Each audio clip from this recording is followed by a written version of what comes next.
Assalamualaikum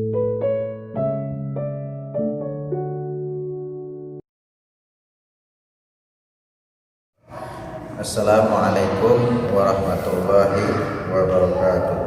Alhamdulillahirabbil alamin.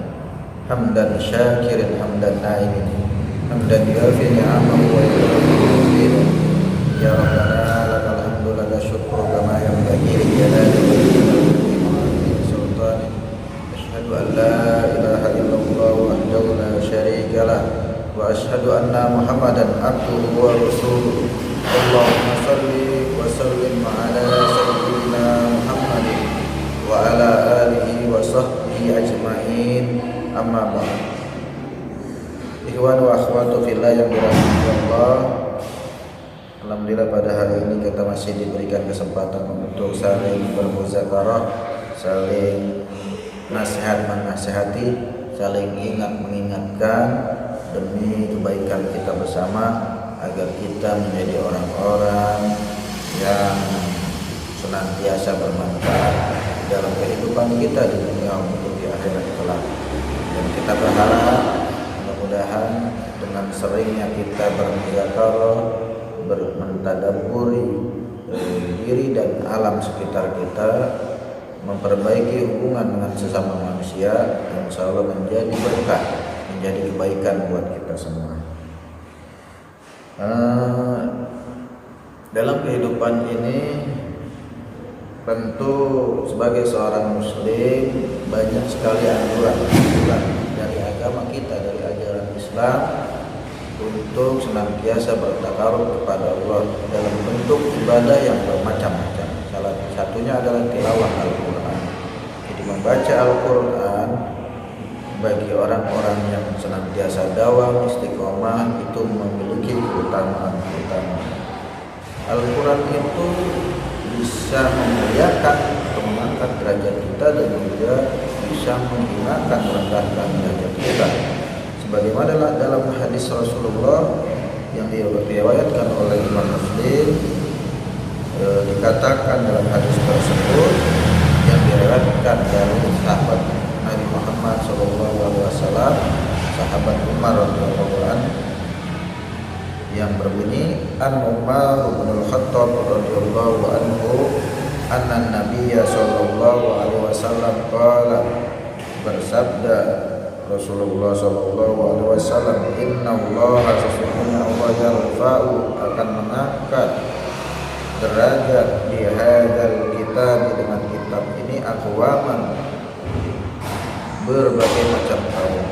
Artinya beberapa bangsa atau kaum akan diangkat derajatnya oleh Allah jika bisa memberikan Al-Quran, memuliakan Al-Quran, cara membacanya, mengamalkan semua isi yang ada dalam Al-Quran, baik terkait masalah akhlak, masalah ibadah, masalah akidah, bahkan sampai pada perkara-perkara hukum yang mengatur hubungan interaksi di tengah-tengah masyarakat. Kemudian dalam hadis itu juga dikatakan wa yadau, dan akan merendahkan bihi, dengan Al-Quran ini, akharina, yaitu kaum-kaum yang lain. Jadi kaum-kaum yang lain pun akan menjadi bangsa atau kaum yang rendah jika meninggalkan Al-Quran. Itulah pentingnya bagi kita secara pribadi, keluarga, masyarakat dan negara, untuk menjadikan Al-Quran sebagai rumah kita yang bisa membimbing kita, mengatur diri kita, sehingga kita bisa memberikan atau menyelesaikan masalah dan segala sesuatu dalam Al-Quran. Jadi banyak sekali di lingkungan kita, ini mah bukan ngomongin, bukan yang gibah, buat ibrah, buat pelajaran, agar kita tidak seperti orang-orang seperti itu, menjadikan Al-Quran sebagai ladang penghasilan. Al-Quran dibuat ngamen, Al-Quran dibuat untuk menuruti syahwat-syahwat dunia. Al-Quran dipakai untuk kepentingan politik, Al-Quran dipakai untuk kepentingan pribadi dan golongannya. Sampai pada yang terkecil urusan pribadi, kalian aja daerah-daerah kita masih banyak yang begitu. Ustaz berebut lapak, berebut pengaruh di masjid, saling dengki, saling iri, saling gibah. Yang satu nggak mau datang kalau nggak ada duit, kalau ada duitnya baru datang. Alhamdulillah subhanallah.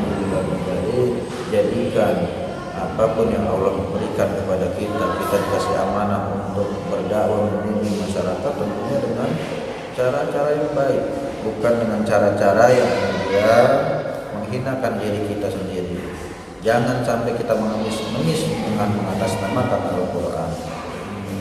Itulah satu buah renungan buat diri kita. Yuk kita jadikan Al-Quran sebagai pedoman patokan hidup kita, memuliakan Al-Quran, bukan memanfaatkan Al-Quran untuk memenuhi kehidupan dunia kita. Alhamdulillah. Mungkin itu saja. Sebelum ditutup, ayo kita koreksi, kita rubah, kita perbaiki bagaimana cara mengamalkan Al-Quran yang baik.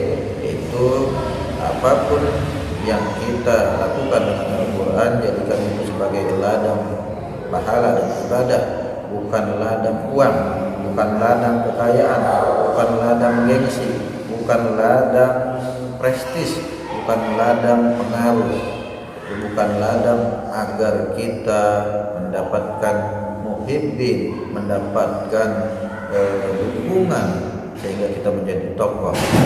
Kita semua kurang lebihnya mohon maaf jika ada kesalahan yang perlu dikoreksi, silakan nanti tinggal bisa menghubungi channel saya.